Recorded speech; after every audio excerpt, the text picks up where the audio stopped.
அனைவருக்கும் வணக்கம். நான் டாக்டர் ஜி.ஆர். ரவீந்திரநாத், பொதுச் செயலாளர், சமூக சமத்துவத்திற்கான டாக்டர் சங்கம். Doctor A R. சாந்தி, மாநில செயலாளர், சமூக சமத்துவத்திற்கான டாக்டர் சங்கம்.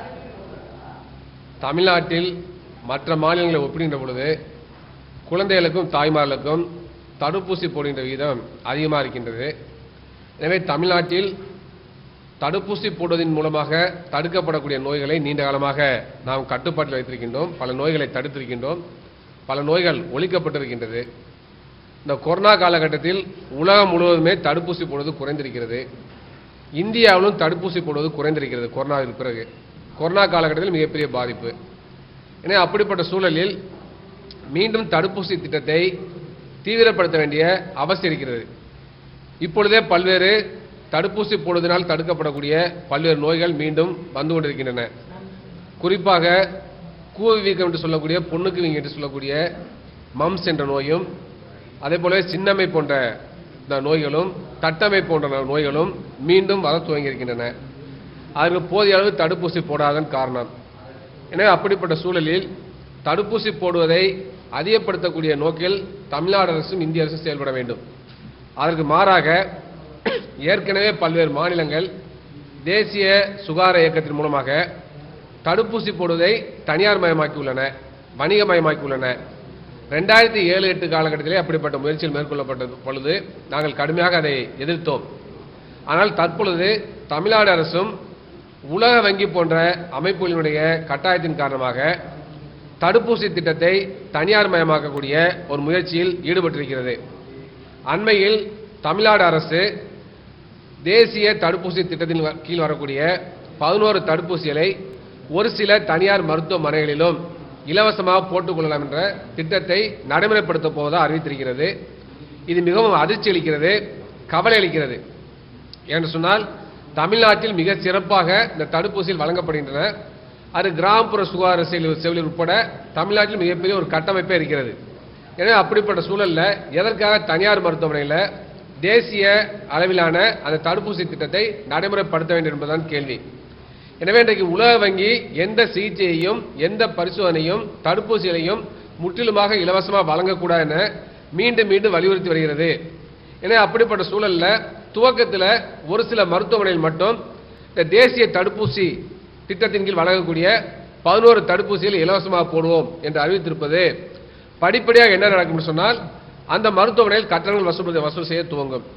அதே பிறகு ஹெல்த் இன்சூரன்ஸ் கீழே உள்ளவங்களுக்கு தான் இலவசம், ஹெல்த் இன்சூரன்ஸ் இல்லாதவங்களுக்கு, முதலமைச்சர் காப்பீடு இல்லாதவங்களுக்கு கட்டணம் செலுத்தணும் என்பதெல்லாம் படிப்படியாக நடைமுறைப்படுத்தப்பட்டால் இது மிகப்பெரிய பாதிப்பு உருவாக்கும்.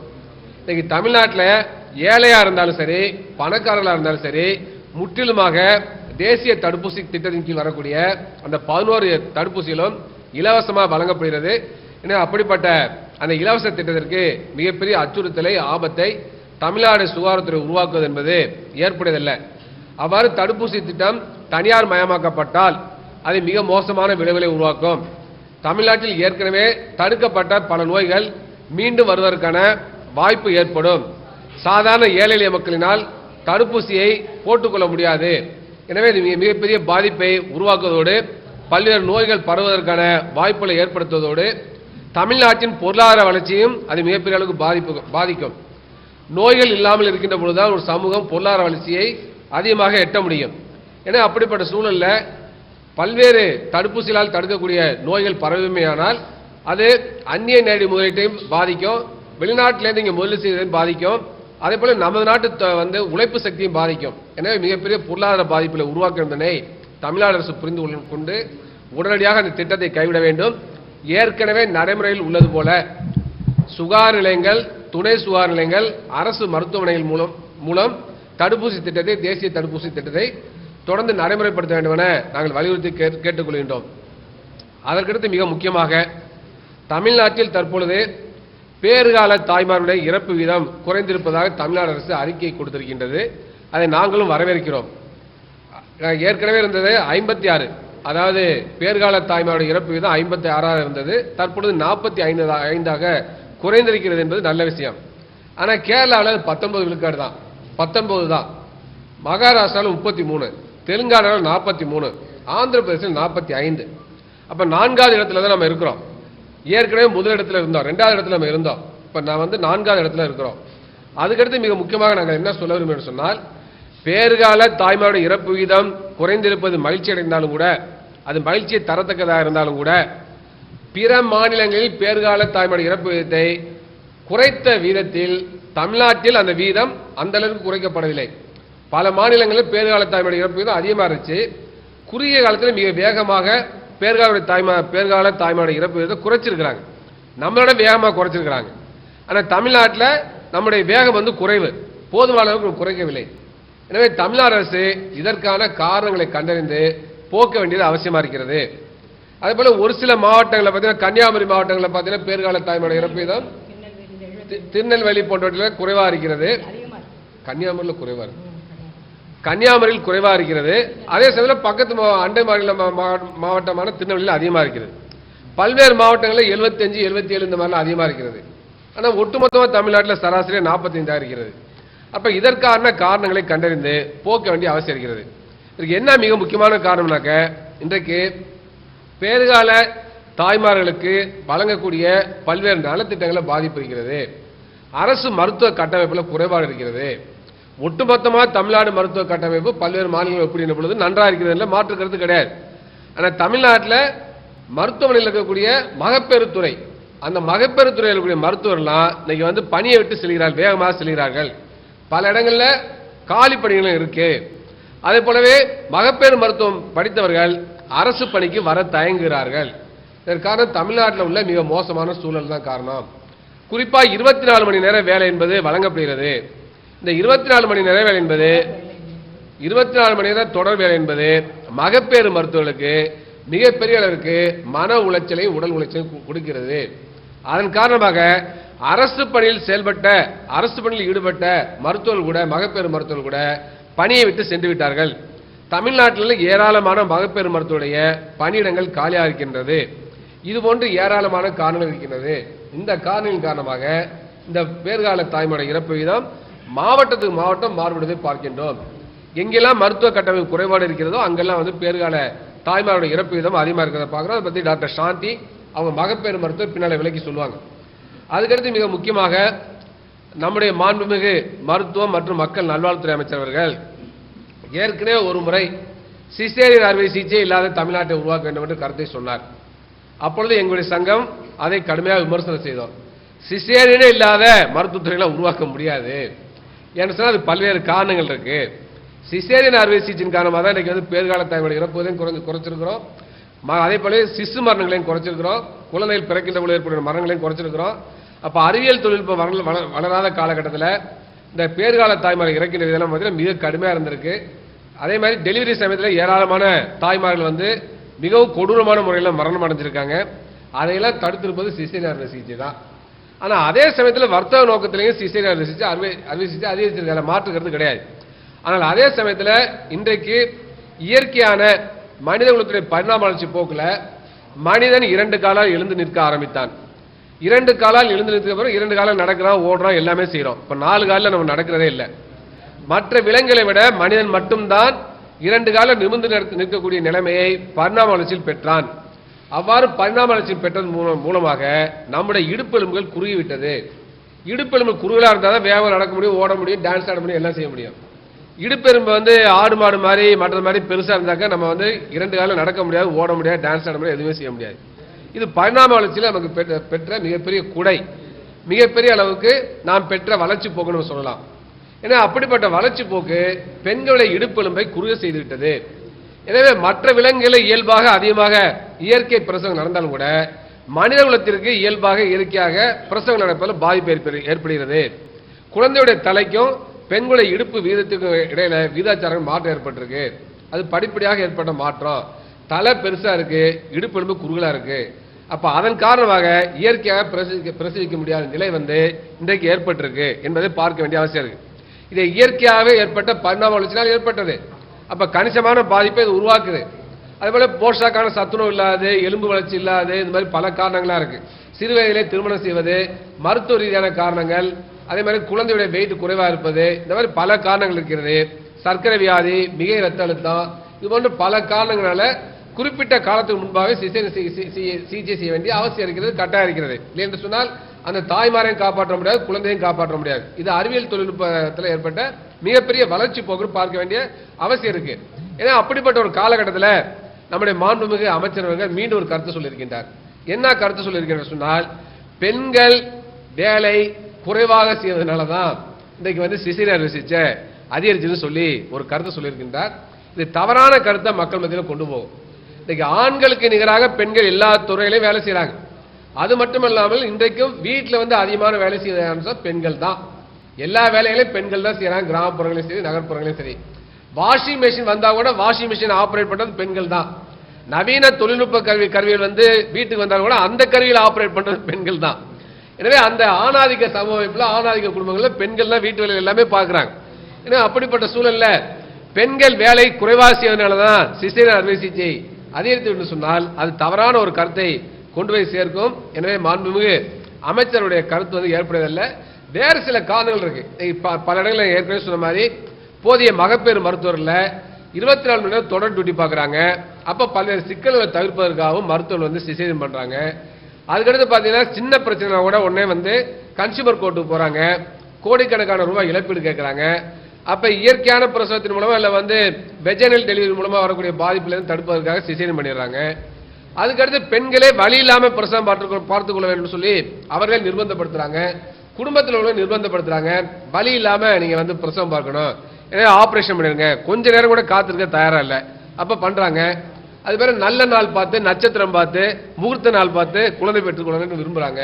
இதெல்லாம் ஒரு காரணமா இருக்கிறது. எனவே அப்படிப்பட்ட காரணங்களா இருக்கின்ற பொழுது அதையெல்லாம் கணக்கில் கொள்ளாமல் வெறுமன பெண்கள் உழைப்பு குறைந்து விட்டது, வேலை செய்வது குறைந்து விட்டது, அதன் காரணமாகத்தான் சிசேரியன் அறுவை சிகிச்சை அதிகரித்திருக்கிறது என்பது அறிவியலுக்கு எதிரானது, மருத்துவ அறிவியலுக்கு எதிரானது. எனவே இத்தகைய கருத்தை மாண்புமிகு அமைச்சர்கள் தவிர்க்க வேண்டும் என சமூக சமத்துவத்திற்கான டாக்டர்கள் சங்க சார்பாக வலியுறுத்தி கேட்டுக்கொள்கின்றோம். இத்தகைய போக்கை கைவிட வேண்டும் என நாங்கள் வலியுறுத்தி கேட்டுக்கொள்கின்றோம். அதுக்கடுத்து மிக முக்கியமாக எம்ஆர்பி தேர்வு மூலமாக மருந்தாளர்களை நியமிப்பதற்காக தேர்வு நடத்தப்பட்டது. நீண்ட காலமாக அவர்களுக்கு அசல் சான்றிதழை சரிபார்த்த பிறகு கூட பணி நியமனம் வழங்கப்படவில்லை. பல்வேறு வழக்குகள் இருந்ததுன்னா அதனால வழங்க முடியவில்லை. எனவே இப்பொழுதாவது உடனடியாக அதை வழங்க வேண்டும். ஏன்னா சர்டிபிகேட் சரிபார்ப்பு முடிந்து விட்டது, இனிமேலும் காலம் தாழ்த்த கூடா என்ற கோரிக்கையை வைத்தோம். அதுக்காக ஆர்ப்பாட்டம் ஏற்பாடு செய்திருந்தோம். 2ஆம் தேதி ஆர்ப்பாட்டம் ஏற்பாடு செய்திருந்தோம். அந்த நிலையில் நேற்றைக்கு மீண்டும் பணி நியமன ஆணையை அரசு வழங்கியிருக்கிறது. அதை நாங்கள் மனமாற வரவேற்கிறோம், பாராட்டுகிறோம். அதேபோல அந்த பார்மசிஸ்ட் பணி நியமனத்தில் முழுமையான பொதுவான ரேங்க் பட்டியலை போடணும். அதே போல வகுப்பாரி ரேங்க் பட்டியலையும் போட வேண்டும் சொல்லி வெளிப்படைத்தன்மை வேண்டும். இடஒதுக்கீட்டில் வெளிப்படைத்தன்மை வேண்டும். 69 விழுக்காடு இடஒதுக்கீட்டை முழுமையாக நடைமுறைப்படுத்த வேண்டும் என்ற கோரிக்கை வைத்திருந்தோம். இன்னைக்கு அந்த அடிப்படையில் முழுமையான பொதுவான ரேங்க் லிஸ்டையும் போட்டிருக்காங்க. கம்யூனிட்டி ரிசர்வேஷனுக்கான கம்யூனிட்டி ரேங்க் லிஸ்டையும் போட்டிருக்காங்க. நாங்கள் எம்ஆர்பியுடைய இந்த நடவடிக்கையை மனமாற வரவேற்கிறோம். எங்களுடைய ஆர்ப்பாட்டத்தில் அதே ஒரு கோரிக்கையை வைத்திருந்தோம். எனவே இந்த தேர்வுக்கு மட்டுமல்ல, எதிர்காலத்தில் எம்ஆர்பி நடத்தக்கூடிய அனைத்து தேர்வுகளிலுமே பொதுவான ரேங்க் பட்டியலையும் போடணும், ஜெனரல் ரேங்க் லிஸ்டையும் போடணும். அதே போலவே கம்யூனிட்டி ரேங்க் லிஸ்டையும் போட வேண்டும். வெளிப்படைத்தன்மை வேண்டும். 69% இடஒதுக்கீடு முழுமையாக நடைமுறைப்படுத்துகிறதா என்று யார் வேண்டும் என்றாலும் கண்டுபிடிக்கக்கூடிய வகையில் வெளிப்படைத்தன்மையோடு அந்த ரேங்க் லிஸ்டை எம்ஆர்பி போட வேண்டும் என நாங்கள் கேட்டுக்கொள்கின்றோம். அதுக்கடுத்து மிக முக்கியமாக அண்மையில் டெல்லியில் ஒரு யூபிஎஸ்சி கோச்சிங் சென்டரில், ஐஏஎஸ் கோச்சிங் சென்டரில் 3 மாணவர்கள் வெள்ளத்தில் சிக்கி பரிதாபமாக இருந்தார்கள். அந்த பயிற்சி மையத்தில் அடித்தளத்தில் பாதாள தளத்தில் தண்ணீர் பூந்தனால வெள்ள நீர் பூந்தனால பரிதாபமாக இருந்தார்கள். எங்களுடைய ஆழ்ந்த வருத்தத்தையும் அஞ்சலியையும் தெரிவித்துக் கொள்கின்றோம். ஆனால் இது போன்ற நிலைமையில் ஏற்படக்கூடாது. எனவே நாடு முழுவதும் இன்றைக்கு யதார்த்தத்தில் கோச்சிங் சென்டர் என்பது தவிர்க்க முடியாது. வேலை வாய்ப்பிலையும் கல்வியிலையும் உயர்கல்வி பெறுவதில் கடுமையான போட்டி ஏற்பட்டிருக்கு. இந்த போட்டியின் காரணமாக ஏராளமான உயர்கல்விக்கும் பயிற்சி மையங்கள் இயங்குகின்றன. அதே போலவே ஐஏஎஸ் போன்றவற்றும் பயிற்சி மையங்கள் இயங்குகின்றன. அதே போல பார்த்தீங்கன்னா டிஎன்பிஎஸ்சி போன்ற பயிற்சிகளுக்கும் வேலைவாய்ப்புக்கும் பயிற்சி வழங்கப்படுகிறது. மத்திய அரசுடைய வேலைவாய்ப்புக்கும் பயிற்சி மையங்கள் இயங்குகின்றன. பயிற்சி மையங்களை ஒழித்துவிட முடியாது என்பது இன்றைக்கு யதார்த்தமான உண்மை. எனவே அப்படிப்பட்ட சூழல்ல நாடு முழுவதும் இயங்கக்கூடிய அனைத்து பயிற்சி மையங்களையும் பதிவு செய்ய வேண்டும், முறைப்படுத்த வேண்டும். பயிற்சி மையங்கள் பாதுகாப்பான இடத்தில் இயங்குகின்றன என்பதை உறுதி செய்ய வேண்டும். பயிற்சி மையங்களுக்கான கட்டணத்தை நிர்ணயிக்க வேண்டும். எனவே தமிழ்நாடு அரசு இந்தியாவுக்கே முன்மாதிரியாக தமிழ்நாட்டில் இயங்கக்கூடிய அனைத்து போட்டித் தேர்வுகளுக்கான பயிற்சி மையங்களையும் பதிவு செய்ய வேண்டும், முறைப்படுத்த வேண்டும் என சமூக சமத்துவத்திற்கான டாக்டர் சங்க சபா வலியுறுத்தி கேட்டுக்கொள்கின்றோம். அண்மையில் தமிழ்நாடு அரசு அரசாணை 151 என்பதை வெளியிட்டிருந்தது. அதன் மூலமாக தமிழ்நாடு அரசு மருத்துவர்கள் ஒரு சில மருத்துவ படிப்புகளில் மட்டும்தான் முதுநிலை மருத்துவ படிப்பை மேற்கொள்ள முடியும். ஜெனரல் சர்ஜரி, மெடிசின் போன்ற படிப்புகளில் மட்டும்தான் அவர்கள் மேற்படிப்பை மேற்கொள்ள முடியும். இதர படிப்புல மேற்படிப்பை அரசு மருத்துவர்கள் மேற்கொள்ளக்கூடாது என்று சொல்லி 151 சொல்லக்கூடிய அரசாணை வெளியிட்டிருந்தார்கள். அதை எங்களுடைய சங்கம் கடுமையாக கண்டித்திருந்தது. அந்த நிலையில் தற்பொழுது அரசாங்கம் அந்த அரசாணையை நிறுத்தி வைத்திருக்கிறது. தமிழ்நாடு அரசு மருத்துவர்களுக்கான ஒதுக்கீட்டில் எந்த உயர் படிப்பையும் படிக்கலாம் என்ற நிலை தொடர்கிறது. அந்த அரசாணை ரத்து செய்யப்பட்டது. தமிழ்நாடு அரசுடைய இந்த நடவடிக்கையையும் சமூக சமத்துவத்துக்கான டாக்டர் சங்கம் உளமாற வரவேற்கிறது.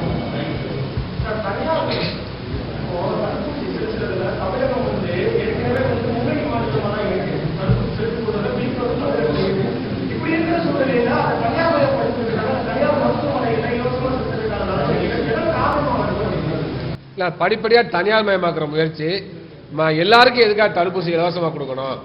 அதனால வசதி உள்ளவர்களுக்கு நம்ம தடுப்பூசியை பணம் வாங்கிட்டு கொடுக்கலாம் அப்படிங்கிறது உலக வங்கி சொல்லுது. ஏன்னா உலக வங்கியோட திட்டத்தை நடைமுறைப்படுத்துவதற்காக தான் பார்த்தீங்கன்னா 2007 மேற்கு வங்கத்தில் அதை நடைமுறைப்படுத்தினாங்க. அந்த மாதிரி நடைமுறைப்படுத்தி நாங்கள் எதிர்த்தோம்.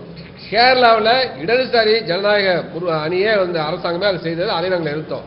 ஏன்னா அப்படிப்பட்ட ஒரு நிலையில பல மாநிலங்களை திரும்ப பெறவும் செய்தோம். ஆனால் இப்பொழுது தமிழ்நாடு அரசாங்கம் இப்பொழுது பார்த்தீங்கன்னாக்கா அதை தனியார் மயமாக்குற முயற்சி செய்கிறாங்க. அது சரியாக இருக்காது. தடுப்பூசினால மிகப்பெரிய செலவுகள் கிடையாது. எனவே தடுப்பூசியை முற்றிலுமாக தமிழ்நாடு அரசு இலவசமாக போட வேண்டும். மக்களுடைய நலவாழ்வு நன்றாக இருந்தால் தான் நம்ம எல்லா துறையிலுமே முன்னேற முடியும். எனவே அதை தமிழ்நாடு அரசு பாதிக்கக்கூடிய வகையில் செயல்படக்கூடாது என்பதை எங்களுடைய கருத்து. சமீப காலம் நீங்க சொல்றீங்க தமிழ்நாட்டில் தடுப்பூசி போடுறது நல்லா இருக்குன்னு. அது நல்லா இருந்தது. சமீப காலங்களாக சில 5 ஆண்டுகளாக பல்வேறு பிரச்சனைகள், அறிவியலுக்கு எதிரான பல கருத்துக்கள் மக்கள் மத்தியிலே பரப்பப்படுவதன் காரணமாக தொடர்ந்து தடுப்பூசிக்கு எதிரான ஒரு மனநிலை பரப்பப்படுகின்றது. முக்கியமாக குழந்தைகளுக்கு தடுப்பூசி போடுவதில் சுணக்கம் இருக்கின்றது. அதன் காரணமாக மம்ஸ், மீசல்ஸ், ருபெல்லா, டிப்தீரியா போன்ற பல நோய்கள் அதிக அளவில் வந்து கொண்டிருக்கிறது. இப்போ பார்த்தீங்கன்னா இந்த மாதம் கூட இந்த மீசல்ஸ்லாம் கேசஸ் ரொம்ப அதிகமாகிவிட்டது என்பதை உற்று நோக்க வேண்டும். ஆகவே இதை ரொம்ப சீரியஸான ஒரு விஷயமா எடுத்துக்கணும். இப்போ டிப்தீரியா கேசஸ்லாம் நான் படிக்கும்போது பார்த்தது, அதுக்கப்புறம் நான் பார்க்கவே இல்லை. ஆனால் கடந்த 4 ஆண்டுகளுக்கு முன்பாக சென்னை உட்பட பல இடங்களில் அந்த மாதிரியான தொண்டை அடைப்பான் போன்ற பல கேசஸ் பார்க்குறோம். ஸோ இது ரொம்ப ரொம்ப வருத்தமான ஒரு விஷயம். ஆகவே தமிழ்நாடு அரசு இலவசமாக தடுப்பூசி திட்டத்தை மட்டும்தான் நிறைவேற்ற வேண்டும். அப்படி இருக்கும் பொழுதே இவ்வளவு பிரச்சனைகள் வருகின்றன. மக்கள் மத்தியிலே இருக்கின்ற அறிவியலுக்கு புறம்பான ஒரு நிறைய பேர் சொல்றாங்க இயற்கை வைத்தியம், அந்த தடுப்பூசி போட தேவையில்லை, ஆடு தடுப்பூசி போடுதா, மாடு தடுப்பூசி போடுதா போன்ற பல நெகட்டிவ் கமெண்ட்ஸ் போகுது. அது மக்கள் மத்தியிலே பாதிப்பை ஏற்படுத்துகிறது. தடுப்பூசி போடுகின்ற விகிதம் அங்கங்கே குறைந்து வருகிறது. அதன் காரணமாக நோய்களும் வருகின்றன என்பதை பார்க்க வேண்டியது. இயற்கை வைத்தியம் அப்படிங்கிற காரணம் சோசியல் மீடியால நிறைய பார்க்கறாங்க. குறிப்பிட்ட யாரையும் சொல்ல விரும்புறீங்களா? இவர்களை இப்போ நீங்க தவிர்க்கணும், மக்களுக்கு நீங்க ஏதாவது சொல்ல விரும்புறீங்களா? இந்த மாதிரி வீடியோக்கள், இந்த மாதிரி செய்திகள் பார்க்க உங்களே நீங்க தவிர்ங்க அப்படின்னு நீங்க சொல்ல விரும்புறீங்கன்னா யார் சொல்லுங்க? இல்ல தனிப்பட்ட நபர்கள், ஏன்னா வாட்ஸ்அப் சோசியல் மீடியா பாத்தீங்கன்னா யார் வேணா எதை பத்தி வேணா என்ன வேணா செய்யலாம். இப்ப பாத்தீங்கன்னா ஒரு தனிநபர் எக்ஸோ ஒய்யோ இந்த பில்டிங்கை எப்படி கட்டலாம், இந்த பிரிட்ஜை எப்படி கட்டலாம் அப்படின்னு யாருமே வீடியோ போட மாட்டாங்க, போஸ்டர் போட மாட்டாங்க. ஆனா மருத்துவத்துல மட்டும் நீங்க இதை சாப்பிட்டா உடனே சுகர் சரியாயிடும், அதை சாப்பிட்டா இயற்கை பிரசவமாகும் என்று யார் வேண்டுமானாலும் எதை வேண்டுமானாலும் சொல்லலாம் என்ற நிலை இருக்கின்றது. அது முதலில் தவிர்க்கப்பட வேண்டும். அதுக்கு அரசாங்கம் தான் உரிய நடவடிக்கை எடுக்கணும். ஏன்னா டேமேஜ் ஆல்ரெடி பண்ணிட்டா அதுக்கப்புறம் அதை சரி செய்ய முடியவில்லை என்பதை பார்க்கின்றோம். அதே போல மகப்பேறு மருத்துவரா இப்போ பாத்தீங்கன்னா சுகர் பேஷண்ட்ஸ் ஒரு டெலிவரிக்கு வந்தீங்கன்னா 100 பேஷண்ட் பிரெக்னெண்டா இருக்காங்க. அதுல சர்க்கரை நோயாளிகள் 15% 18% இருக்காங்க. ஸோ அதுல பலவர் இதெல்லாம் சாப்பிட்டீங்கன்னா உங்களுக்கு இன்சுலின் போட தேவையில்லைன்னு சொல்லி பேர்கால தாய்மார்களுடைய சர்க்கரை நோயில பல்வேறு சிக்கல்களை எல்லாம் நம்ம பார்த்து கொண்டிருக்கின்றோம். அது நம்ம கன்சல்டேஷன் ரூம்ல தான் அதோட இம்பாக்டை பார்க்குறோம். அப்புறம் அப்போ சொல்றாங்க எங்களுக்கு தெரியாம அது செஞ்சுட்டோம், இன்சுலின் போட்டுக்க கூடாது, தேவையில்லைன்னு சொல்லிட்டாங்கன்னு சொல்றாங்க. ஆக இது வெளியில வரமாட்டேங்குது. சொன்னோம்னா மருத்துவர்கள் மற்ற மருத்துவத்துறையின் மீது இருக்கின்ற பொறாமையின் காரணமாக சொல்கிறார்கள் அப்படின்ற மாதிரி வருவாங்க. அதான் நான் அவர் சொல்லும்போது கூட சொன்னேன். தடுப்பூசியில இன்னைக்கு நீங்க சும்மா கூகுள் பண்ணி பாத்தீங்கன்னா கூட தெரியும் தமிழ்நாட்டுல எவ்வளவு குழந்தைங்களுக்கு மம்ஸ் வந்திருக்கு, மீசல்ஸ் வந்திருக்கு. இது வந்து 10 ஆண்டுகள்ல இருந்து நம்ம ரிவர்ஸ் போயிட்டு இருக்கோம், பின்னோக்கி போய் கொண்டிருக்கிறோம். இது ரொம்ப முக்கியமான விஷயம். அதே நேரத்துல பேறுகால மரணங்களை பத்தி ஏன் நம்ம ரொம்ப ரொம்ப முக்கியமா சொல்றோம் அப்படின்னா, தமிழ்நாடு எல்லாத்துலயுமே வந்து 2வது இடத்துல இருக்கும் சுகாதாரத்துல. கேரளா வந்து முதலிடமா இருக்கும். தற்பொழுது 19 தான் அங்க வந்து பேறுகால இறப்பு விகிதம். ஆனா தமிழ்நாடு வந்து 2ஆம் இடத்திலிருந்து 3ஆம் இடம் போய் 4வது இடம் போய் 5வது இடம் ஆகிவிட்டது. நமக்கு பின்னாடி இருந்த மகாராஷ்டிரா, தெலுங்கானா போன்ற ஆந்திர பிரதேஷ் போன்ற மாநிலங்கள் நம்மளை விட முன்னாடி நோக்கி சென்று விட்டார்கள். ஸோ அதெல்லாம் ரொம்ப முக்கியமான விஷயம் என்னன்னா, கவர்மெண்ட் மெடிக்கல் காலேஜ் 36 இருக்கு. அதே மாதிரி hospitals attach to medical college வந்து 62 இருக்கு. அப்புறம் வந்து டிஸ்ட்ரிக்ட் ஹெட் குவார்ட்டர்ஸ் 37 இருக்கு. தாலுக் அண்ட் நான் taluk hospital 256, primary health centre வந்து 1800, சப் சென்டர் 8000க்கு மேல. இந்த அளவுக்கு வந்து அடிப்படை கட்டமைப்பு வசதி வந்து வேற எந்த மாநிலங்களும் கிடையாது. இவ்வளவு அடிப்படை கட்டமைப்பு இருந்தும் மற்ற மாநிலங்களை ஒப்பினோக்கிடும் பொழுது பேறுகால மரணங்களுடைய குறைகிற வேகம் என்பது ரொம்ப ரொம்ப அதிர்ச்சியா இருக்கிறது. நம்ம 2வது இடத்துல தான் இருக்கணும், அதை எய்ம் பண்ணி இருந்திருக்கணும். இந்த நேரத்துல மகப்பேறு மருத்துவர்கள் ரொம்ப தீவிரமா களப்பணி ஆற்றிக் கொண்டிருக்கிறார்கள். அந்த நேரத்துல ஏன் நமக்கு பேறுகால மரணம் வந்து குறையல அப்படிங்கிறது வந்து திறந்த மனத்தோட ஆழமாக சிந்திக்க வேண்டும். ஏன்னா ஒவ்வொரு பேறுகால மரணமும் ரொம்ப ரொம்ப முக்கியம். அது வந்து நம்மளோட இண்டிசிஸ். ஏன்னா நம்ம வந்து தமிழ்நாடு சுகாதாரத்துறை சிறந்து விளங்கி கொண்டு இருக்கிறது என்று சொல்லிக்கொண்டே இருக்க முடியாது. தொடர்ந்து நாம் 2வது இடத்திலிருந்து ஏன் 4வது இடம் 5வது இடத்துக்கு சென்றோம்.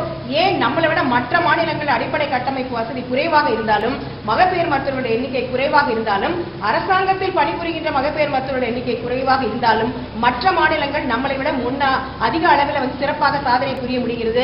நம்மால் அந்த அளவுக்கு சாதனை செய்ய முடியாததற்கு காரணம் என்ன என்பதை ஆராய வேண்டும். மிக முக்கியமாக ஏற்கனவே எங்கள் சங்கத்தின் சார்பாக தொடர்ந்து பல ஆண்டுகளாக பல முக்கியமான கருத்துக்களை வலியுறுத்தி வருகின்றோம். அது என்ன அப்படின்னா, பிஹெச்சியில் டெலிவரி பார்க்க சொல்லி வற்புறுத்துறது, டார்கெட் ஃபிக்ஸ் பண்ணி டெலிவரி பார்க்க சொல்றது. அந்த மாதிரிலாம் ஒரு ஊர்ல 1 கிலோமீட்டர் டிஸ்டன்ஸ்ல ஆரம்ப சுகாதார நிலையம் இருக்கும். அந்த இன்னொரு 1 கிலோமீட்டர் டிஸ்டன்ஸ்ல மிகப்பெரிய டிஸ்ட்ரிக்ட் ஹாஸ்பிட்டல் இருக்கும். ஆனா அங்க போகாம ஆரம்ப சுகாதார நிலையத்துல டெலிவரி பார்க்கணும், இங்க முடியலன்னா அப்புறமா அங்க ரெஃபர் பண்றது, இது போன்றதெல்லாம் இருக்கின்றது. தமிழ்நாடு ஒரு அர்பனைஸ்டு ஸ்டேட். தமிழ்நாட்டில் வந்து ஒரு 30-40 வருடங்களுக்கு முன்பாக ஹோம் டெலிவரி இருந்தது. அது இப்போ இன்ஸ்டிடியூஷனல் டெலிவரி ஆயிருக்கு. ஆக வீட்டில் டெலிவரி பார்க்கறத விட ஆரம்ப சுகாதார நிலையத்தில் டெலிவரி பார்க்கறது சிறந்தது. ஆரம்ப சுகாதார நிலையத்தில் டெலிவரி பார்க்கறதை விட மகப்பேறு மருத்துவர், மயக்க மருத்துவர், குழந்தை மருத்துவர், ரத்த வங்கி 24 மணி நேரமும் பணிபுரிகின்ற அறுவை அரங்கம் இருக்கின்ற பாதுகாப்பான இடங்கள்ல டெலிவரி பார்க்கறது வந்து ரொம்ப சிறந்தது. அந்த நிலையை நோக்கி நாம் ஏற்கனவே நகர்ந்து விட்டோம். 2 திராவிட கட்சிகளும் மாவட்டத்திற்கு ஒரு மருத்துவக் கல்லூரி மருத்துவமனைகள் வந்துவிட்டன. டிஸ்ட்ரிக்ட் ஹாஸ்பிட்டல்ஸ்லாம் இருக்கும் பொழுது தேவையில்லாம நம்ம வந்து ஆரம்ப சுகாதார நிலையத்துல வந்து டெலிவரி பார்க்கணும், அந்த டார்கெட் அந்த நம்பர் எல்லாம் பேசுவது வந்து கூடாது. அதே நேரத்துல நம்ம இப்ப பாத்தீங்கன்னா நேற்று வெளியிட்டிருக்கின்ற அறிக்கைகள்ல வந்து ரொம்ப ரொம்ப மிக மிக வித்தியாசமாக சில மாவட்டங்கள்ல வந்து 77, 66 அந்த அளவுக்கு வந்து அந்த டெலிவரி பேறுகால மரணம் இருக்கின்றது. திருநெல்வேலி 77, திருப்பத்தூர் 72, திருப்பூர் 69, கள்ளக்குறிச்சி 67, திருச்சி 67. ஸோ இதுல எல்லா இடத்துலையுமே பாத்தீங்கன்னா மெடிக்கல் காலேஜும் இருக்கு, நிறைய வந்து நகரமயமான இடம், கனெக்டிவிட்டி இருக்கிற இடம். அதே நேரத்தில் கன்னியாகுமரியில 14, வெள்ளூர்ல 20, கோயம்புத்தூர்ல 23 இருக்குது. இந்த அளவுக்கு வந்து மிகப்பெரிய டிஸ்பாரிட்டி இருக்குது போது நிச்சயமாக இதுல மிகப்பெரிய குளறுபடி இருக்கிறது என்பதை தெரிவிக்கிறது. ஒரு பக்கம் டாக்டர்ஸ் இருக்காங்க, ஹாஸ்பிட்டல் இருக்கு, இன்னொரு பக்கம் வந்து ஒரு ஊர்ல வந்து விருதுநகர்ல 0 பண்ண முடியுது, ஆனா வந்து திருநெல்வேலியில 77 வருதுன்னா மிகப்பெரிய பிரச்சனை இருக்கிறது என்பது தெரிகின்றது. ஸோ இதை சரி செய்யப்பட வேண்டும். அடுத்தபடியாக தனியார் மருத்துவமனைகள்லையும் சிசேரியன் அதிகமா இருக்கிறது. பணத்துக்காக சிசேரியன் அதிகமா பண்ணலாம்னு சொல்லலாம். ஆனா அரசு மருத்துவமனைகளையும் சிசேரியன் அதிகமா இருக்கிறது என்றால் அதுக்கு மிக முக்கியமான காரணம் வந்து அறிவியல் தொழில்நுட்பம் வளர்ந்து விட்டது. முன்னெல்லாம் பாத்தீங்கன்னா ஒரு 500 கிராம் 600 கிராம் இருக்கின்ற குழந்தை எல்லாம் டஸ்ட்பினுக்கு தான் போகும், டேக் ஹோமே இருக்காது, வீட்டுக்கே போகாது. ஆனா இப்பொழுது பாத்தீங்கன்னா 1 கிலோவுக்கு கீழே இருக்கின்ற எடை குறைந்த குழந்தைகளுக்கு கூட அரசு மருத்துவமனைகளிலிருந்து நலமடைந்து வீட்டுக்கு செல்கிறார்கள். ஸோ இதுக்கெல்லாம் வந்து பல்வேறு காரணங்களால சிசேரியனுடைய எண்ணிக்கை அதிகரிக்கின்றது. அதன் காரணமாக பேறுகால மரணங்களும் வந்து குறைகின்றதாக இந்த பிரச்சனையை முழுமையாக பார்க்க வேண்டும். மிக திறந்த மனத்தோட இதை வந்து அனாலிசிஸ் பண்ணலைன்னா ஒரு பேச்சுக்கு யார் ஒருத்தவங்க இது இருக்கணும், இந்த பேறுகால மரணத்துக்கு இவங்க தான் பலிகடா என்ற மாதிரியான ஆட்டிடியூட்ல இப்ப போயிட்டு இருக்கு. அந்த மாதிரி இல்லாமல் உண்மையிலேயே இவ்வளவு கட்டமைப்பு இருந்தும் ஏன் மரணங்கள் குறைவில்லை என்ற அடிப்படையில் நாம் செய்தால் மட்டும் சரியாக வேண்டும். அதற்கு எங்களாலான உதவிகளை வந்து நாங்கள் செய்ய தயாராக இருக்கின்றோம். அதே நேரத்தில் மகப்பேறு மருத்துவர்களுடைய எண்ணிக்கை வந்து தொடர்ந்து வந்து இப்ப பாத்தீங்கன்னா 500க்கும் மேற்பட்ட வேகன்சி வந்து தமிழ்நாட்டில் வந்து இருந்து கொண்டு இருக்கின்றது. பல மகப்பேறு மருத்துவர்கள் வந்து அரசு பணி விட்டு போயிருக்காங்க. அவங்களெல்லாம் பார்த்து இப்ப அரசு வந்து 1 கோடி ரூபாய் பணம் ஃபைன் கட்டுங்க, 50 லட்சம் பணம் கட்டுங்கன்னு சொல்லியிருக்காங்க. ஆனா தமிழக அரசாங்கம் அந்த மகப்பேறு மருத்துவர்களை அழைத்து ஏன் நீங்க வந்து அரசு பணியிலிருந்து போனீங்க, உங்களுக்கு என்ன பிரச்சனை, என்ன உங்களுக்கு இருந்தா நீங்க வந்து அரசு பணியில் இருப்பீர்கள் என்று கேட்க மறுக்கிறது என்பது மிகுந்த வேதனையான விஷயம். ஆகவே மகப்பேறு மருத்துவர்களுடைய பணியிடங்களை உடனடியாக நிரப்ப வேண்டும். மகப்பேறு மருத்துவர் உட்பட எந்த அரசு மருத்துவர்களும் தொடர்ந்து 24 மணி நேரம் பணி செய்யக்கூடாது. அது டிபிஎச் இருந்தாலும் சரி, டிஎம்எஸ் இருந்தாலும் சரி, மருத்துவக் கல்லூரியாக இருந்தாலும் சரி, தொடர்ந்து 24 மணி நேரம் என்பது பணி வழங்குவது என்பது மிகப்பெரிய பிரச்சனை ஏற்படுத்தும். அதனாலே பல்வேறு உடல் ரீதியான மன ரீதியான பிரச்சனைகள் ஏற்படுகின்றன. மருத்துவர்கள் வந்து அரசு பணியை விட்டு செல்கின்ற ஒரு சூழல் ஏற்படுகின்றது. அடுத்தபடியாக அரசு மருத்துவமனையில பாதுகாப்பற்ற சூழல் இருக்கின்றது. இப்ப பாத்தீங்கன்னா சென்னையில எக்மோர் பிரசவ ஆஸ்பத்திரியில கூட ஐசியூ பாத்தீங்கன்னா யார் வேணா உள்ள போலாம். ஐசியூ போன்ற இடங்கள்ல தமிழ்நாட்டில் இருக்கிற சீரியஸான கேசஸ் தான் ரெஃபர் ஆகி எக்மோர் பிரசவ ஆஸ்பத்திரி போன்ற இடங்களுக்கு வருகிறது. ஆக அந்த இடங்கள்ல மரணங்கள்ல சம்பவிப்பது வந்து ஒரு இயல்பான விஷயம். ரொம்ப ரொம்ப ரிஸ்க் பேஷண்ட்ஸ் தான் அங்க வராங்க. அப்படி இருக்கும்போது அங்க இருக்கின்ற மருத்துவர்களுக்கு எந்த விதமான பாதுகாப்பும் இல்லை. யார் வேணா எங்க வேணா உள்ள வரலாம், எந்த பாதுகாப்புக்கான யார் வேணா எப்ப வேணா அடிக்கலாம் என்பது போல சூழல் இருக்கிறது. எங்களுக்கு பணிக்கு செல்வதற்கே அச்சமாக இருக்கிறது என்று மகப்பேறு மருத்துவர்கள் கூறுகின்ற நிலை இருக்கின்றது. அது போல பல அரசு மருத்துவர்கள் கூறுகின்ற நிலை இருக்கின்றது. இது வந்து உடனடியாக சரி செய்யப்பட வேண்டும். மருத்துவர்களுக்கு பாதுகாப்பு வழங்கப்பட வேண்டும். அவர்களுடைய பணி நேரம் மார்னிங் டியூட்டினா 8 ஹவர்ஸ் மேல இருக்கக்கூடாது, நைட் டியூட்டினா 12 ஹவர்ஸ் மேல இருக்கக்கூடாது. இது போன்ற அவங்களுடைய நலன் சார்ந்த அக்கறை இதில் கவனம் செலுத்த வேண்டும். அவர்களுடைய ஊதிய பிரச்சனையை தொடர்ந்து நீடிக்கிறது, அதே கவனம் செலுத்த வேண்டும். இது மட்டுமல்லாமல் சமூக பொருளாதார பிரச்சனைகளை பாராய்கொண்டு தமிழ்நாட்டில் பேறுகால மரணத்தை மிக மிக குறைவாக குறைப்பதற்கான அனைத்து நடவடிக்கைகளையும் தமிழக அரசாங்கம் போர்க்கால அடிப்படையில் செய்ய வேண்டும். இது வந்து இது மிக மிக முக்கியமான விஷயமாக கூறுகிறது.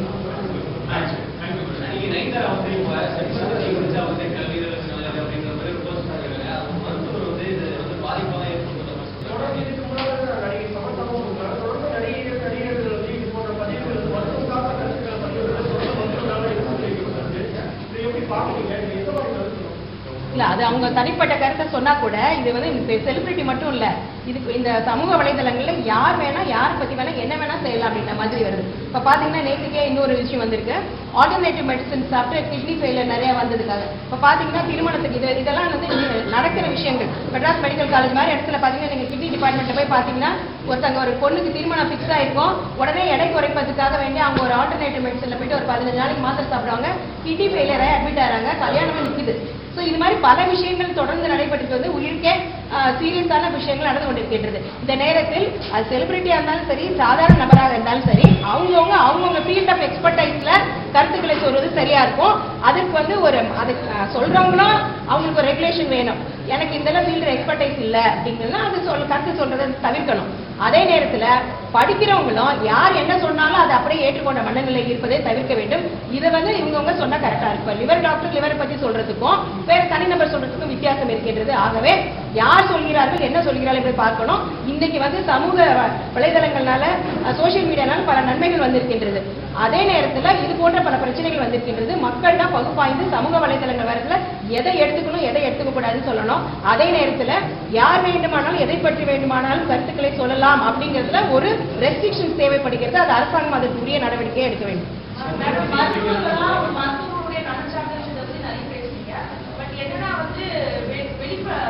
வெளிப்படைத்தன்மையா வந்து நிறைய ஏழை நோயாளிகள் வெளியே சப்ளை பண்ண முடியல. பட் இருந்தாலும் வந்து டாக்டர்ஸ் இன்டெரக்டா லஞ்சம் வாங்குற விஷயம், இந்த மாதிரி விஷயங்கள்லாம் இருக்குது. இந்த மாதிரி நோயாளிகள் வாங்குற விஷயமா இருக்கும், ஆபரேஷன் முன்னாடி பண்ணி கொடுத்துருக்கா இருக்கும். இதை பத்திலாம் ஏன் நீங்க ஒரு பெரிய அளவுல பேச மாட்டேங்கிறீங்க? அதை பத்தி உங்களுக்கு நிறைய விஷயங்கள் தெரிஞ்சிருக்கும், இருந்தாலும் இல்ல எங்க சங்கத்தோட பேரே வந்து டாக்டர்ஸோட சங்கம் கிடையாது, அரசு மருத்துவர்கள் சங்கம், தனியார் மருத்துவர்கள் சங்கம் கிடையாது. எங்க சங்கத்தோட பேரே சமூக சமத்துவத்திற்கான டாக்டர்கள் சங்கம். இப்ப கூட நம்ம பேறுகால மரணங்களை பத்தி பேசும் பொழுது எதுக்கு பேசுறோம்னா, ஒரு பெண்ணும் அந்த குடும்பத்தோட மகாராணி அது அவங்க இறக்குறதுங்கிறது ரொம்ப சமுதாயத்துல மிகப்பெரிய பிரச்சனை தான். இப்ப பாத்தீங்கன்னா நேற்றுக்கு அமைச்சர் சொல்லிட்டாரு 56 வந்து 45 ஆகிட்டது, தமிழக அரசுக்கு பாராட்டு அப்படின்னு சொல்லி நம்ம பிரஸ் மீட்டே போடல. ரொம்ப முக்கியமா இதுல பல பிரச்சனைகள் இருக்கிறது என்று மக்கள் நலன் சார்ந்துதான் சொல்றோம். அந்த நேரத்துல ரொம்ப குறிப்பா சொன்னது வந்து அரசு மருத்துவர்களுடைய பற்றாக்குறை. அப்ப அரசு மருத்துவர்களுடைய எண்ணிக்கை குறைவா இருக்குன்னா அது நிச்சயமா அதோடைய சர்வீஸ் வந்து பாதிக்கப்படும் தான். சோ அப்ப நோயாளிகளின் எண்ணிக்கைக்கு ஏற்ப மருத்துவர்கள், மருத்துவத்துறை பணியாளர்கள், செவிலியர்கள், மருந்தாளுநர்கள், லேப் டெக்னீஷியன் போன்ற எல்லாரும் இருக்கும் பொழுதுதான் இந்த பிரச்சனை வந்து சரியாக வேண்டும். சரியாகும். ஸோ அதனால அதை தொடர்ந்து சொல்றோம். அதுக்கப்புறம் இந்த தனி அவுட் சோர்சிங்ல வேலைக்கு எடுக்கிறது, கான்ட்ராக்ட்ல வேலைக்கு எடுக்கிறது, 6000 ரூபாய் சம்பளம் 10,000 ரூபாய் சம்பளத்துல தொகுப்பூதியத்தில் மருத்துவத்துறையில வந்து பணியாளர்கள் நியமிப்பது என்பது கூடாது. தமிழக மருத்துவத்துறையில வந்து 30,000க்கும் மேற்பட்ட நபர்கள் வந்து தனியா ஒரு டெம்பரரியா ஒர்க் பண்றாங்க. அவங்களெல்லாம் நாங்க வந்த உடனே பர்மனன்ட் பண்ணுவோம் என்று மாண்புமிகு சுகாதாரத்துறை அமைச்சர் சொன்னாரு. இது வரைக்கும் பண்ணல. தமிழக சுகாதாரத்துறையில் பணிபுரிகின்ற தற்காலிக ஒப்பந்த பணியாளர்களுக்கு நிரந்தர பணி அமைத்து அவங்களுக்கு நல்ல ஊதியம் கொடுக்க வேண்டும். அது இது இல்லாம எந்த இடத்தில் லஞ்சம் இருந்தாலும் ஊழல் இருந்தாலும் அது வன்மையாக கண்டிக்க வேண்டும். அங்க அதுக்கு ஒரு சிஸ்டம் மெக்கானிசம் வைக்க வேண்டும். அதே போல தமிழக அரசு மருத்துவமனைகளில் ஹெல்த் இன்சூரன்ஸ் கார்டு மூலமாக பல்வேறு பிரச்சனைகள் வருகின்றன. கார்டு இருந்தா மட்டும்தான் சிகிச்சை வழங்க, நீங்க சொல்றது நாங்களே சொல்றோம், கார்டு இருந்தா மட்டும்தான் சிகிச்சை வழங்க முடியும் என்ற நிலை இருக்கிறது. மிக மிக மோசமான நிலை. ஏழை நோயாளிகள் அரசு மருத்துவமனையை நம்பி உள்ளவர்கள் அரசு மருத்துவமனைக்கு வராங்க. அரசு மருத்துவமனையில் அரசு மருத்துவர்களும் இருக்கிறாங்க. ஆனால் சிகிச்சை வழங்கப்படவில்லை. அந்த அட்டை இலங்கத்துக்காக வேண்டி சிகிச்சை வழங்கப்படாத ஒரு சூழல் இருக்கிறது. அதற்காக அலைகழிக்கப்படுகின்ற ஒரு சூழல் இருக்கின்றது. ஆகவே அரசு மருத்துவமனைகளில் காப்பீட்டு திட்டத்தின் மூலமாக சிகிச்சை வழங்குவது உடனடியாக நிறுத்தப்பட வேண்டும். அரசு மருத்துவமனைகளில் இல்லாத குறிப்பிட்ட சில உயர் ரக சிகிச்சைகள், ஹார்ட் டிரான்ஸ்பிளான்ட் போன்ற விஷயங்களை தனியார் மருத்துவமனைகளை அந்த அட்டை மூலமாக செய்து கொள்ளலாம். ஸோ மிக மிக முக்கியமாக இது போன்ற விஷயங்களை அரசாங்கம் கவனித்து வைத்தினால் மட்டுமே தமிழக சுகாதாரத்துறை அடுத்த நிலைக்கு செல்ல முடியும், ஒரு நல்ல நிலைக்கு செல்ல முடியும். அரசு மருத்துவமனைக்கு நம்பி வருகின்ற ஏழை நோயாளிகளுக்கு இது போன்ற பிரச்சனைகள் இல்லாமல் இருக்கும். நீங்க ஒரே நிமிஷம் அவங்களுக்கு பதில் சொல்லுங்க. இப்போ நீங்கள் கேட்ட கேள்வி இல்லையா, ஏற்கனவே எங்களுடைய சங்கத்துடைய பல்வேறு இதில் வந்து தீர்மானங்களில் மாநாட்டில் வந்து நோயாளியுடைய நலன் கருதி அவங்க சொல்லக்கூடிய குறைகளை தீர்ப்பதற்கு ஒவ்வொரு மருத்துவமனையிலும் குறை தீர்ப்பு மையம் வைக்கணும்னு சொல்லியிருக்கிறோம். அதே மாதிரி ஒவ்வொரு வார்டுமே ஒரு பாக்ஸ் மாதிரி வச்சு அந்த குறையில போடுறதுக்கான லெட்டர் போடுறதுக்கான இதெல்லாம் சில செஞ்சு சொல்லியிருக்கோம்.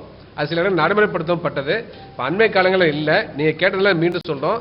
இது போன்று குறை தீர்ப்பு மையங்களை ஒவ்வொரு மருத்துவக் கல்லூரி மருத்துவமனையிலும் வைக்கணும், ஒவ்வொரு வார்டுலையுமே வைக்கணும். அது தேவையான நடவடிக்கைகள் வந்து தமிழ்நாடு அரசு இருக்க வேண்டும் கேட்டுக்கொள்கின்றோம். ஊழலில் ஈடுபட்டால் லஞ்சம் யார் வேணாலும் தப்பு தான், அவங்க மேலே கடுமையான நடவடிக்கை எடுக்கணும். எங்கள் சங்கம் வந்து லஞ்சத்துக்கும் ஊழலுக்கு எதிரான அமைப்பு, அதில் மாற்று கருத்தே கிடையாது என்பதை தெரிவித்துக் கொள்கின்றோம். அதுக்கடுத்து நீங்கள் கேட்ட அந்த இயற்கை மருத்துவத்தை பற்றி பேசுகின்ற பொழுது பார்த்தீங்கன்னா வாட்ஸ்அப் மூலமாக பார்த்துட்டு டெலிவரி பண்ணுற விஷயங்கள்லாம் பண்ணாங்க. அதில் 2 பேர் இறந்து போனது உங்களுக்கு தெரியும்.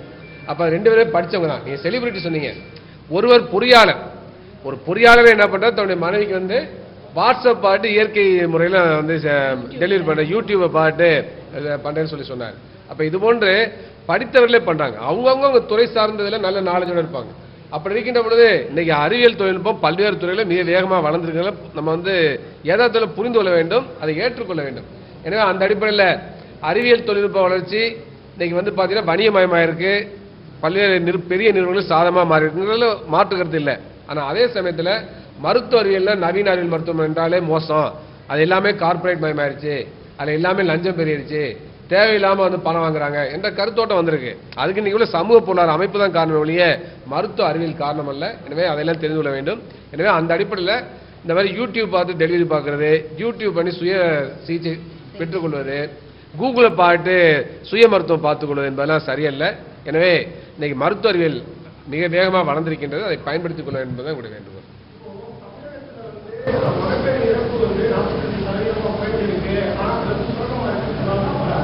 பெரும்பாலான மகப்பேறு மரணங்கள் அரசு மருத்துவமனைகளில் தான் நடைபெறுது. 63% அரசு மருத்துவமனைகளில் தான் நடைபெறுது. இதற்கான காரணம் என்ன? ஏன்னா தனியார் மருத்துவமனைகளில் போய் மகப்பேறு மரணங்கள் வந்து 17% தான் இருக்கு. ஆனா அரசு மருத்துவமனைகளை ஒரு கட்டமைப்பு தீர்க்கம் பேசுவதில் 63% இருப்பதற்கான காரணம். தமிழ்நாட்டில் பேறுகாலத்தில் வந்து எப்போதுமே எளிய அதாவது அன்காம்ப்ளிகேட்டட் சிம்பிள் கேசஸ் எல்லாமே பிரைவேட்ல இருக்கும். காம்ப்ளிகேட் ஆகும் பொழுது 2 விஷயம். ஒன்று காம்ப்ளிகேஷன் நிறைய இருக்கு, பிபி இருக்கு, சுகர் இருக்கு, வலிப்பு வருகிறது, இதய நோய் இருக்கிறது, அதனால நீங்க அரசு மருத்துவமனைக்கு போயிடுங்க அப்படின்னு சொல்லி தனியார் மருத்துவமனையிலேருந்து அரசு மருத்துவமனைக்கு ரெஃபரல் வந்துடும். அது ஒன்று. இன்னொன்று வந்து அதிக தனியார் மருத்துவமனைகளில் அது போன்ற சிக்கலான பிரச்சனைகளை பார்ப்பதற்கான வசதி இருந்தாலும் அதிக அளவில் செலவாகும். அதை கொடுக்க முடியாம பேஷண்டே வந்து கவர்மெண்ட் ஹாஸ்பிட்டலுக்கு வர அந்த இதுவும் இருக்கிறது. ஸோ இன்னொரு விஷயம் என்னன்னா, ஒரு 20 வருஷத்துக்கு முன்னாடி எக்மோர் பிரசவ ஆஸ்பத்திரியும் அதுக்கு பக்கத்தில் இருக்க பேபி ஹாஸ்பிட்டலையும் இல்லாத அளவுக்கு இப்போ வந்து NICU என்கின்ற அந்த நியோனேட்டல் ஐசி என்பது சிறப்பாக வளர்ந்துருக்கு. கவர்மெண்ட் ஹாஸ்பிட்டல்லையே இப்போ இடை குறைந்த குழந்தை 600 கிராம் 700 கிராம் இருக்கிற குழந்தையெல்லாம் ஒரு 20 வருஷத்துக்கு முன்னாடி கார்பரேட் மருத்துவமனையில் தான் சிகிச்சை வழங்க முடியும். ஸோ ஆனால் இப்பொழுது வந்து அரசு மருத்துவமனையில வழங்கும் பொழுது அந்த மாதிரியான கேசஸ் கூட வந்து மதரே வந்து ரெஃபர் பண்ணி அரசாங்கத்தில் டெலிவரி பார்த்து அந்த குழந்தை அதை ஒட்டிய உள்ள குழந்தைகள் மருத்துவமனையில வந்து குழந்தைகளை பார்க்கிறது இருக்கின்றது. ஆகவே அரசு மருத்துவமனைகளில் அதிக அளவில் பிரசவங்கள் பார்க்கப்படுவது ஒரு நல்ல விஷயம். இன்னொரு முக்கியமான காரணம் இருக்கு. இந்த மகப்பேறு உதவி திட்டம் கொடுக்குறாங்க இல்லையா, முத்துலட்சுமி ரெட்டி ஸ்கீம், அது வந்து அரசு மருத்துவமனை டெலிவரி பார்த்துட்டாங்கிற திட்டம் இருக்கு. அதனால வந்து அந்த திட்டத்தில் பயன்படக்கூடிய பெண்கள் அரசு மருத்துவமனை போக வேண்டிய கட்டாயத்தை அரசே உருவாக்கி இருக்கு. அது ஒரு முக்கியமான காரணம். ஆனால் பொதுவாக வந்து அரசு மருத்துவமனை மேம்படுத்தப்படுவதும் அரசு மருத்துவ டெலிவரி அதிகப்படுவதும் சரிதான், அதை மேலும் வளர்த்தெடுக்க வேண்டும் என்பதுதான். அதனால வந்து அரசு தேவையான நடவடிக்கை எடுக்கணும். இந்த பிரசவம் பார்க்கின்ற மருத்துவமனையில் பரவலாக நாடு முழுவதும் தமிழ்நாடு முழுவதும் கொண்டு போகணும். அங்கே ரத்த வங்கி இருக்கணும், ஆம்புலன்ஸ் இருக்கணும், அங்கே மகப்பேறு மருத்துவம் இருக்கணும், மயக்க மருத்துவம் இருக்கணும், குழந்தை மருத்துவம் இருக்கணும். இது போன்ற கட்டமைப்பு கிராம லெவலில் கொண்டு போறதுக்கான முயற்சியில் தமிழ்நாடு அரசு எடுத்தா கட்டமைப்புகள் மேம்பட்டிருக்கு. தனியார் மருத்துவமனைக்கு இணையா வந்து அரசு மருத்துவமனைக்கு வந்திருக்குன்னு சொல்றீங்க. அப்படின்னா இறப்பு விகிதங்கள் அரசு மருத்துவமனைகள் இருக்கிறது குறையதான் செஞ்சிருக்கோம். இல்ல, அதனாலதான் நாங்க ஆரம்ப சுகாதார நிலையத்துல டெலிவரி பார்க்கறது வந்து வேண்டாம் சொல்றோம், கூடாதுன்னு சொல்றோம். வீட்டுல டெலிவரி பார்க்கறத விட ஆரம்ப சுகாதார நிலையத்தில் டெலிவரி பார்க்கறது பரவாயில்ல. அது 25 வருஷத்துக்கு முன்னாடி முந்தைய சூழல். இன்னைக்கு இருக்கிறது மெடிக்கல் காலேஜஸ் நிறைய இருக்கு. ஒரு ஆம்புலன்ஸ் ஒரு அழுத்துனா ஆரம்ப சுகாதார நிலையத்தில் போற 2 நிமிஷத்துல மெடிக்கல் காலேஜுக்கே போயிடலாம். அப்போ மெடிக்கல் காலேஜில் எல்லாருமே மகப்பேறு மருத்துவர், அறுவை சிகிச்சை மருத்துவர், அப்புறம் வந்து அனஸ்தெசிஸ்ட், பீடியாட்ரிஷியன், பிளட் பேங்க் எல்லாமே இருக்கும்போது அந்த இடத்துல போயிட்டு எல்லா ஃபெசிலிட்டி இருக்கிற இடத்துல டெலிவரி பார்ப்பதற்கான நடவடிக்கையை செய்யுங்கள் என்று நாங்கள் அரசுக்கு சொல்றோம். ஏன்னா ஆரம்ப சுகாதார நிலையத்தில் எல்லா வசதியும் கிடையாது. அங்கே ஒரு டெலிவரி பார்த்து ஒரு ட்ரையல் பார்த்துட்டு அதுக்கப்புறம் லேட் ஆகி அதுக்கப்புறம் அந்த டிலே ஆகுது, நார்மல்லேருந்து டிவேட் ஆகுதுங்கிறத கண்டுபிடிச்சு அதுக்கப்புறம் ரெஃபரல் பண்ணும்போது ரெஃபரல் டைம் வேஸ்ட் ஆகுது. அதனால பல்வேறு பிரச்சனைகள் வருவதற்கான வாய்ப்பு இருக்கின்றது. ஸோ ஆகவே அது தவிர்க்கப்பட வேண்டும். இது மட்டுமே ஒரு காரணம் சொல்ல வரல, இது மாதிரியான காரணங்களை கண்டறிய வேண்டும். இவ்வளவு அதே மாதிரி ஒரு மாவட்டத்துக்கு மாவட்டம் இருக்கிற வைடு டிஸ்பாரிட்டியுமே பார்க்கணும். இன்னொரு முக்கியமான இதை சொல்றேன். சென்னை மாநகரத்தில் நடைபெறுகிறது. மாநகராட்சியுடைய மருத்துவமனையில் இருக்கு பார்த்தீங்களா, அங்கே டெலிவரி பார்க்கணும்னு சொல்றாங்க. அப்ப என்ன வருதுனாக்க இப்ப வட சென்னையில் வியாசர்வாடி பக்கத்தில் ஒரு பெண் அட்மிட் ஆகிறாங்க. போன வருஷம் நடந்த சம்பவம். அவங்களுக்கு திடீர்னு பார்த்தீங்கன்னா டெலிவரி சமயத்தில் காம்ப்ளிகேஷன் ஆகுது. அங்கேருந்து எக்மோர் குழந்தை மகப்பேறு மருத்துவமனை வரதுக்குள்ளேயுமே அவங்க இறந்து போயிடறாங்க. எதுக்காக சென்னை மாநகர் போன்ற ஒரு இதில் கட்டமைப்பு உள்ள கூட ஒரு தாய்மார் வந்து ஆம்புலன்ஸ் இருக்கக்கூடிய நிலையை ஏன் உருவாக்குறோம்? அப்போ இந்த மாதிரி ஒரு மாநகர் உள்ளதே பெரிய மருத்துவ கட்டமைப்பு உள்ள சென்னையிலே இப்படி நடக்குதா, கிராமப்புறம் எப்படிப்பட்ட நிலைமையெல்லாம் இருக்கும்? அதனால பாதுகாப்பான இடங்களில் பிரசவம் பார்ப்பதை ஊக்கப்படுத்த வேண்டுமே ஒழிய அதுக்கு மாறாக ஆரம்ப சுகாதாரங்களில் தான் நீங்க பிரசவத்தை பார்த்துக்கணும் கட்டாயப்படுத்துவது சரியில்லை. அப்படிப்பட்ட கொள்கை தமிழ்நாடு அரசு கடைபிடிக்கிறது. எனவே அந்த கொள்கையில மாற்றம் வர வேண்டும் என்பதை நாங்கள் சொல்லியிருந்தோம்.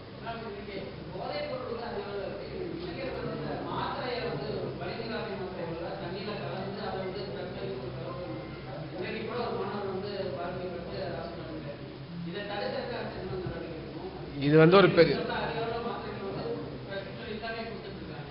இது ஒரு மருத்துவ ரீதியான சமூக ரீதியான பண்பாட்டு ரீதியான மிகப்பெரிய பிரச்சனை. இது இன்னைக்கு அதிகரித்துள்ள வேலையில்லா திண்டாட்டம், வறுமை, சமூக நெருக்கடிகள் இதெல்லாம் வந்து போதை பழக்கத்துக்கு பொதுவாக மக்களை தள்ளுகிறது, மது பழக்கத்தை தள்ளுகிறது. இதெல்லாம் பார்க்க வேண்டிய அவசியம் இருக்கிறது.